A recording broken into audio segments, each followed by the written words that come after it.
In this video, I'm going to teach you how to play Craftsman with your friends. It's a very quick and easy process, so make sure to follow along. For the map that I'm going to show you in this video, it's LAN mode.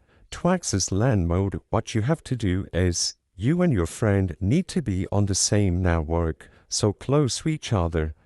When both of you open up the latest version of Craftsman on your phone and you select play from the main menu after joining a world, the other person on their phone will be able to click play and go over to the Friends tab, and your world should be listed under LAN games for them.